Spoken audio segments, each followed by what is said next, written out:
everyone, and welcome back to another edition of Owltimate Sports Update. I am Brittany Wobblebottom, and we have updates for your favorite sports around Temple. This past weekend's Fantastic Foursquare tournament had students on the edge of the bleachers.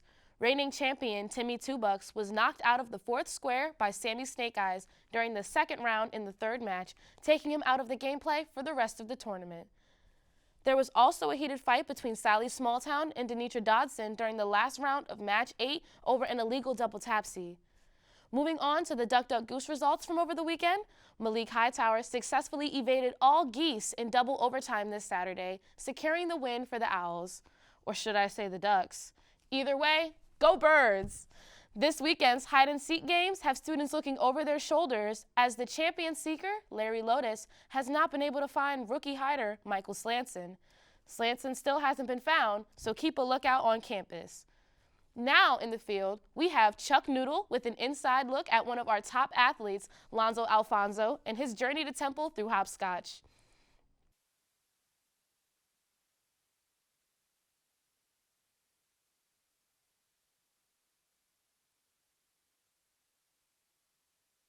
It's been a big year for Lonzo Alfonso, Temple University's first and only collegiate hopscotch player, ranking 5th in the country after last season's Little Tykes Invitational in Orlando, Florida.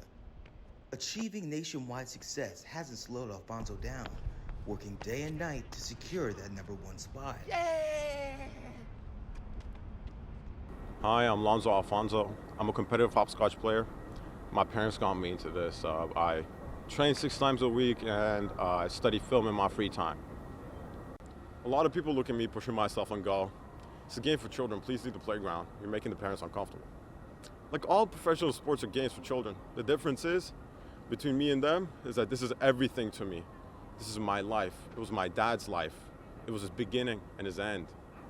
The game of hopscotch takes on new meaning for Alfonso, thanks to his father, veteran hopscotch player Gonzo Lorenzo Alfonso III. My dad was a beast. He went out to train with me every day until he got purple lungs. All that sidewalk chalk he's been inhaled over the years messed him up. He can't hop. He can't even scotch anymore. All he could do was drink and yell. It was hell, but it was worth it. And it certainly was. Thank you, Chuck, for that meaningful story. It's time for the first break of our show. When we come back, we'll be jumping right into the behind the scenes of the hardest working rock, paper, scissors player. Don't go anywhere. Don't get off that couch or swipe out of the app. Owltimate Sports Update will be right back, like literally 60 seconds. Introducing Bald and Beautiful Cream and Mustachio Miracle Grow, the only 2-for-1 deal for head and face transformation. We asked 100 women what they love in a man, and the response was a smooth, shiny bald head and a nice mustache. A small mustache and bald, no one's gonna love him.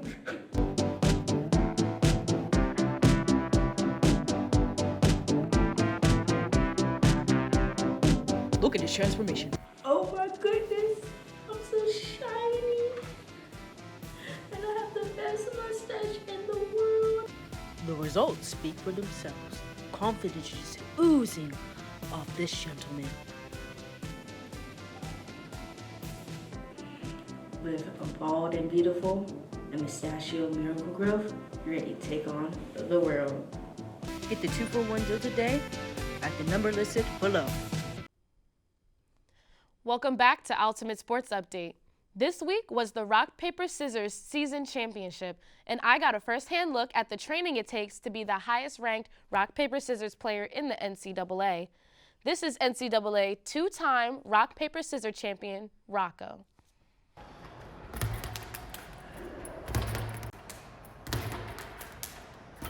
Rocco P. Sicily's, last year's Rock, Paper, Scissors champion, has a strict training regimen he follows to stay on top. To some, rock, paper, scissors is nothing more than an unbiased way to decide things. But for Rocco, it's his livelihood.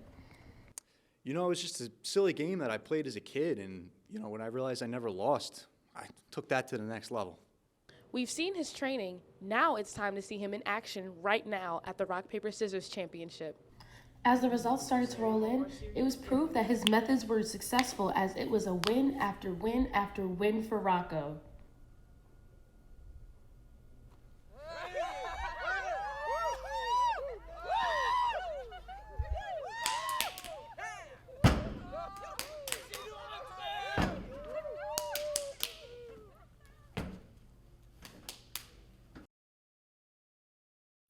And that's 2 championships in the books for Rocco and for the Owls.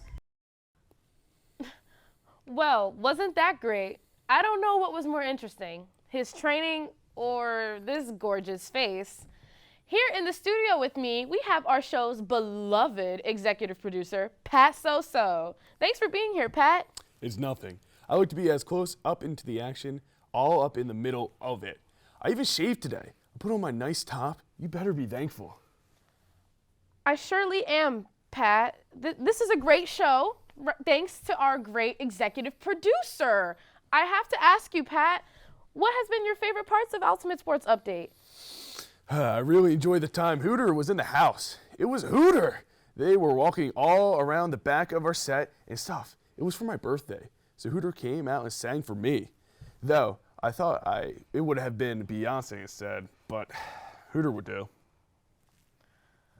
Well, I'm sorry to disappoint, Pat, but on a much lighter note, as of today, our show has been on air for 12 years. How does that make you feel? Honestly, it makes me feel old, but Temple always reminds me how young and handsome I look since they gave me the email Mr. So. And everyone knows that I'm the sports guy here at Temple. I've always loved niche sports, and it's always nostalgic watching our programs. Really? Well, I think the viewers would love to hear. What sports did you play back in your day?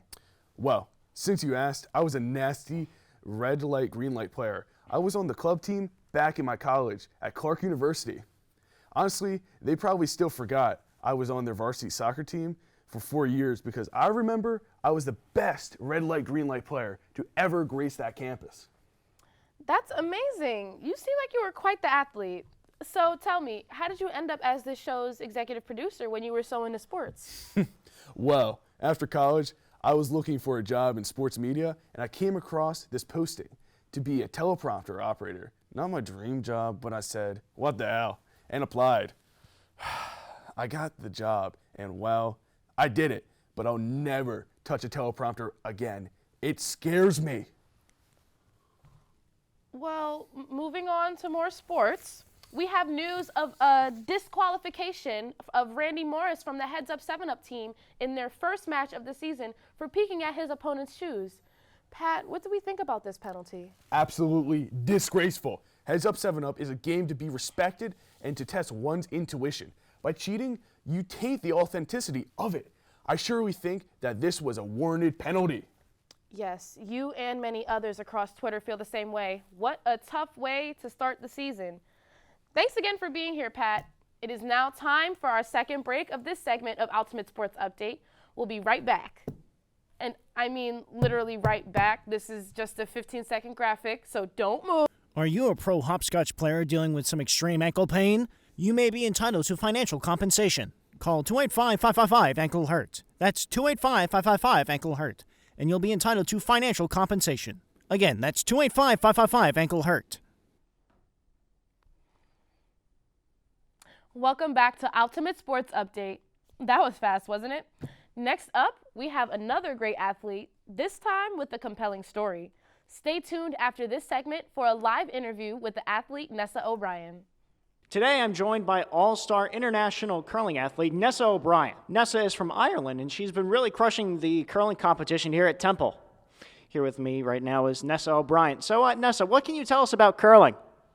So basically, you slide a heavy stone across the ice towards the target, but in Ireland we like to keep things more authentic, so we use potatoes. After the potato is pushed onto the ice, the team sweeps in front of it to guide it to the target. We eat the potatoes if we win. Victory mash tastes sweeter, you know, and if we lose, we boil them in shame, salted with our tears. Some people think curling's just bowling, but cold. And they're feckin' idiots. Curling's not some pub game, it's poetic violence on ice. I know I always have the luck of the Irish, but I also always wear my granny's good luck charm. I make sure to always represent my country. Curling is cold and it's cruel. It's got more drama than a season of Dairy Girls, but the blood we shed is for Ireland and its potatoes. Well, thank you for your time today, Nessa.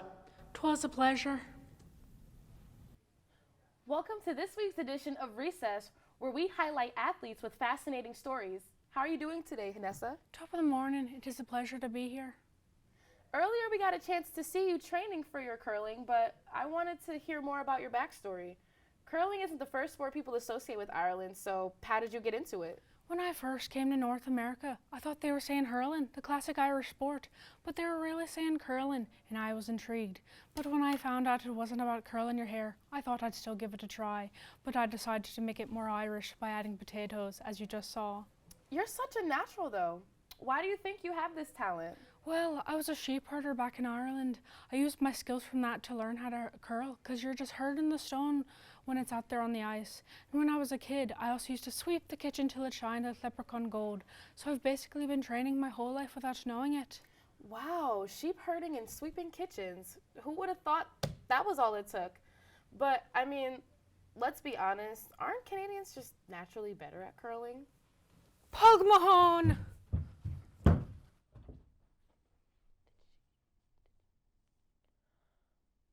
Well, now that's what you call an Irish goodbye. That's all we have for this edition of Ultimate Sports Update. Thank you all for joining us. Next week, we'll be talking about the Freeze Tag Conference Finals and the Leapfrog preseason opener. Make sure to follow us on Instagram and Twitter at Ultimate Sports Update.